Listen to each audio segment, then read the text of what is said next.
Alrighty, I'm just going to run through this performance really quick. So if you just if you can just reach out and touch a card, let's say you touch this one. It's important that you remember that card. And you can see, you could probably estimate that's about, well, let's see. Where is that? It's about halfway down, right? I don't want you to think that I'm estimating where your card is, so I'm going to go ahead and just give the cards a bit of a mix. Alright, so now you don't really know where your card is, I don't really know where your card is. Somewhere in the deck. Nice and messy, right? Now, you probably don't really believe me still because I am a magician, so I'll do you one better and we'll do kind of a sloppier shuffle. Kind of looks like this. Alright. And we have quite a mess of cards here. Face up and face down, back to back, face to face, every kind of configuration you can think of. But if I just set these down, just gently wave my hand over the deck. I'm just making this up as I go, by the way. Just like that. I was actually able to fix that entire mess of cards. Every single last card is now facing the same way. Oh, I guess I missed one. But every other card you can see is actually facing the same way.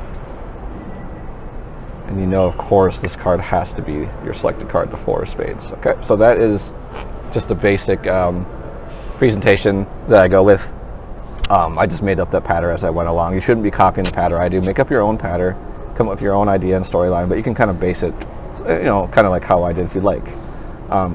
So you're going to need to learn a couple different sleights for this. You'll need to learn the Mahatma control and the Cardini color change. Okay. Now we're not actually using the Cardini as a color change here. I'm going to explain all that, and I'll try to credit people as I go along here. Like I said, it's not completely original what I did there, but I'm using bits and pieces of other people's stuff and compiling it into something that works for me and what I like to do. Okay. So first move that we're going to do here is have them select a card and then control to the top. Now it's important that you learn how to do this with the Mahatma control, and I'm going to explain why in a second. Because with the Mahatma control, we get to apparently mix the cards, right, in a shuffle, but really it's just on top now. Okay, so that was the card that we picked from the middle, and I'll show you, I'll leave it face up so you can see. We hold a pinky break there, so we're just going to hold a pinky break above that card. And I say, look, you can tell it's around in the middle. I don't want you to think I'm estimating where it is, so I'm going to give it a mix. So what you're going to do for the Mahatma control is you're going to pick up at the break, and at the same time you're going to kick out the bottom packet like this. So it's like doing the Herman pass kind of move. So you're just going to bring your index to the bottom, okay, and then pinch it between the fingers on the bottom here like this. And that just kicks it out. Very simple move to do, not hard at all. So again, you pick up right from that break, kick this out, and then shuffle all these cards right there on top of that where you kicked out. Okay, now the card's on top. And what I did after that is a milk shuffle. So a milk shuffle, all you do is you pinch the top and bottom card here, and you pull everything else away. And see how these two cards will stay together. So the card on top remains on top. I can do this as much as I want. I can do like 50 shuffles in a row. Okay, and it still is on top. The key of this is doing it smoothly. Okay, like kind of like this. So you can't tell that I'm doing a sleight of hand there. It just looks like I'm just shuffling normally, and I pretty much am, but I'm just pulling that top and bottom card when I do it. And we'll just keep the top card right there on top. The bottom card goes second from the top, but we're not worried about the bottom card. We just want to maintain the top card on top. So the easiest way to do that is with a milk shuffle. You can also do a retention shuffle if you're familiar with that. You just hold pressure on the card here with the fingers on the back, and then you just pull everything out like that. And that's also we'll retain it on top. That's a retention shuffle. In my opinion, it's more advanced than just doing a milk shuffle. Milk shuffle is just super easy. That's all you do. Now again, I'm leaving this card face up, so you can kind of tell it's flashing a bit, but normally it would be face down on top right here. So when you do the milk shuffle, it just gets lost in the motion of shuffling. Okay, it's a very, very convincing false shuffle. Okay, or it's a retention shuffle. So from here, this is the reason why we do the Mahatma control, because we end in this position with the cards messy and high up in the hand like this. Okay, so we want to be in this grip, and this is why, because when I come here, I'm going to turn my hand, pinch the corners here, and I'm going to do a Cardini. Okay, so I'm doing the Cardini when this hand comes over as cover. This goes to the bottom and gets squared up, and then I reverse their selected card and control it at the same time. All right, so if I didn't do the Mahatma control, it would look way different. So let's just say I did a double undercut. You could also do a double undercut, but it doesn't really work for this particular presentation. So let's just say, for instance, I did do a double undercut. Okay, the cards aren't really messy, so now if I go here and bring my hands to the deck and do this Cardini move, that's like a lot of movement for no reason. Like, what did I just do there? Obviously sleight of hand, right? But if we hide this action in squaring up the deck, it just flies over really nicely. So from here, if I do it, boom, I pinch, I'm doing the Cardini here as I square up. You see how different that looks? Doesn't that look a lot better? All right, so that's how you make it more deceptive. You do your milk shuffle, retaining their card on the top. I come here, I'm going to square up the back edge just by pinching like this with the thumb and middle finger. And then I'm going to begin turning the deck over, but I'm going to pinch with the thumb and the index right here on the top left and right corner, just like this. And I'm going to pull down with the pinky. You want to make sure you have a deep grip. Look at how deep my fingers are. I can actually bring my fingers up over the edge of the deck. Same with the pinky, it's going to go all the way up here. And you're going to pull down, but pivot it off of the index. See how it's pivoting off of my index? So squeeze and pull like this. And now you're doing all this while this hand's coming over with cover. Okay, so remember we're going from here down to here, and that's where it gets squared up. Okay, it looks a little bit weird, so you can add in this all-around square up action at the end if you want it to look a little bit more well covered. Okay, so again, milk shuffle. Got a little bit of a mess here of cards. Pinch, squeeze, pull with the pinky, and then you can do an all-around square up like that to hide it further. Okay, and all that did is just take that top card and reverse it on the bottom. So that's the main move of the Triumph that domain and control. Now let me show you one other way that you can control that card, and you don't have to learn how to do Mahatma. You can do it directly from the spread. So you have to be able to spread cards to do this. Have a nice spread like this. Now what I'm going to do is you can show the card. Okay, and the same thing, I'm pinching here. Now as I come close up the spread, that's when I do the Cardini move. Now their card has been reversed on the bottom. So if I expose what happened there, spreading, they touch a card, I let them see the card, ace, right? I'm going to again bring my index to the corner here and pull down like this, but this happens as the deck comes over, as the spread comes over for cover. See, I'm exposing it now. So it'll be like this, okay? And then it just all gets squared up there as you close the spread, okay? So that's a way you can get around having to use the Mahatma control, alrighty? And when I do the Mahatma control, I showed you the basic version, but I usually do it with a pass, so I do it like this. Okay, so instead of me picking up the whole packet like this and then kicking it out like that, I just do it with a pass instead, which is a lot more advanced, and we're not going to get into that today. But if you're noticing that my Mahatma looks different than yours, that's why. So I actually do a pass when I do it. So don't worry about that. I just wanted to point that out, just in case you thought what you're doing looks different. It probably will look a little bit different, okay? And that's fine. It's totally fine to pick up here, kick it out, and then shuffle. That's how most people do the Mahatma control. It's fine. Okay, so where were we? So let's just say, and then I just showed you the from the spread here. You can close this up, do the Cardini move here as you square it all up. Now I have a reverse card. Okay, now let's talk about the next part. The next part, you'll do what's called a Slop Shuffle. In my performance, I did a variation on the Slop Shuffle by Leonard Green. I don't really want to teach that right now because I don't want to over confuse anything, but you'll be able to figure out what it is if you just sit down and look at what I'm doing. You can probably easily figure out what I'm doing, but I'll teach you the basic Slop Shuffle. So you push over some cards. You want to make it look messy, okay? So you're just like almost aggressively pushing over some cards into this hand. Okay, you're going to hold away, turn the hand over, and do the same thing, but now you're pushing that all under the spread and under the thumb. So we're here, I'm pushing the cards over, I'm going to clip it with my thumb, turn it all over again, and then just repeat that process.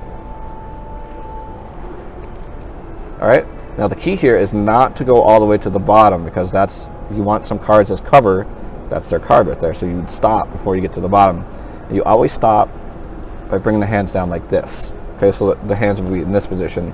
That's how you know you did it right. Now from here, their card is reversed on the bottom, so it makes for a very convincing display. You can kind of turn your hands over and just even flash the bottom a little bit like this.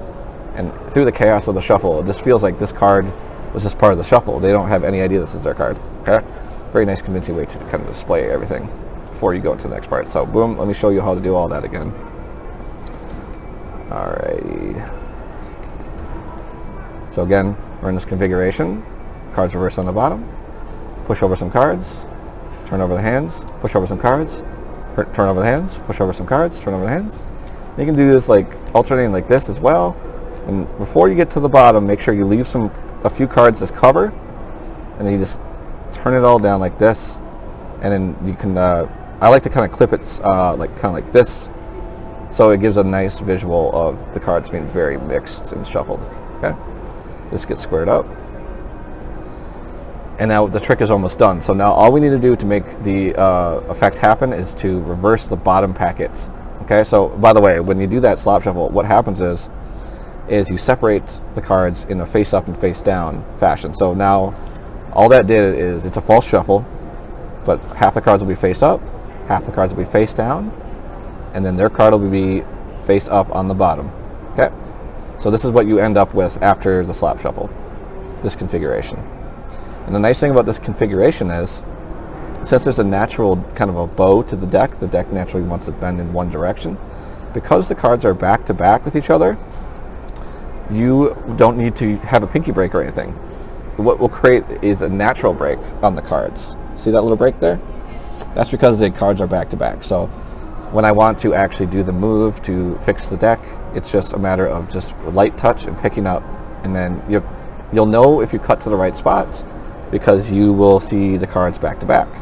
Okay, see they're back to back, that means I cut to the right spot. You might not be able to do it on your first try, that's fine. If you miss, I'll just say I missed. Look, I missed. So I have face up, face down, and I'll try again. Okay, we got face down, face up cards. We have cards in every single kind of configuration, even face down, face up, everything like that, and then I just did the reversal there. Okay, I'll go back and show you what I did there. Okay, so we're here again. What you're trying to do is you're trying to cut right to the back-to-back cards. Okay, once you cut to them, you turn this hand over and show the bottom, while you turn this one over and show the bottom as well. But now you're going to leave this one turned over. Okay, and then you can do this again if you want to further like confabulate them, right? And then you just take this hand and you just place it back on how you put it on originally. So again, we started this way. Okay, I pick up, I show this, I can turn this one over too, and I like to do like a little display like that, and then I set this one back on top. And what that did is that just reversed all the cards. This is actually their selection right here. Doesn't that look so nice though? It really, it's great because it still looks like the cards are messy. You just square this all up, boom, the trick is done. Now you milk it. You take your time with it, set it on the table, go really slow, let them snap their finger, whatever it might be, and you just very carefully. You can spread the cards on the table to reveal. But I like to do it like this. I go, look, every single last card has now been fixed. They're all facing the same direction. Every single one. Oh, I guess except for missed that one. But every other card, you can see, every other card is facing the same direction. Except for your selected card, the 10 of diamonds. Okay, so that is kind of how it goes. I'm going to review that last part again, because this is going to be the part that might be the most confusing for you, or for anybody. So again, remember in this configuration, face up cards, followed by face down cards, followed by their selected card face up. So again, all we need to do is just cut right from that natural break. Okay, cut from the natural break, turn this hand over, and then when we set it back down, it just goes back the same way, like this. This hand just doesn't reverse anything. This one stays the same. But it looks like you're turning it over, but you're not, right? The bottom hand at the same time turns over like this, and then I just go to show them again, but then you leave it like this. Okay, so you don't have it in the hand like this, you want to reverse it like this. Okay, and then when you're ready, all that just goes back on there, and it's done. All right, so this is something I came up with actually. I actually use a different method to fix the cards, and I'll show you that right now. So after the slop shuffle, we'd be in this configuration. What I usually would do, and this is honestly a lot more advanced, but it looks something like this. I just go ahead and set the cards on the table. All right, so it doesn't look like I even displayed anything. They just saw the cards really messy, then I just set them on a table. That's all they saw, right? But I actually did reverse the bottom packets there, and now that's the end of the triumph there. So that's a much, much more advanced version. I'm not going to show you that one today, but just so you know, that is another way you can do it. But we would be in this position though. So I'm going to show you one other way, the Die Vernon's classic display. Brilliant way to do this as well. So it's the same thing, but it's just done on the table. So with Die Vernon's, again, you can pick up above the break, show, pick up below and show that you got cards in every single direction. Then you pick up at the break, Now instead of turning it over in the hand like this and then putting it down, you're going to set it on the table instead. So we're here, I pick up and show the back, I show this one, and then I turn this over as I set it on the table. And then this one just comes back and it goes down the same way that you picked it up, okay? So that's so deceptive. It's a beautiful, beautiful move. No one ever even, it doesn't feel like you did anything, okay? And then it's done, so it's the same thing. All right, so I'll break that down one more time for the Divernon display. You cut from the natural break, you show this hand, you set this down, turn it over as you set it down, okay? Very natural, because that's what you do anyway. This one goes down on top, square it all up, and you're done. All right, and then one last time for the in the hands one, same thing, but you're just not using the table, you're using the kick out move with like this. So you're picking up just like the Mahatma, you're picking it up, kicking it out, turn this one over and showing it, flashing it, and I kind of do this. Set that all down, and boom, miracle. Okay, beautiful, beautiful way to do this card trick. So again, this is my version of the Topsy-Turvy or the Slop Shuffle Triumph. I hope you liked it. I'm going to break it all down one more time, and we'll talk about a couple more things as well. A couple tips for the Cardini maybe.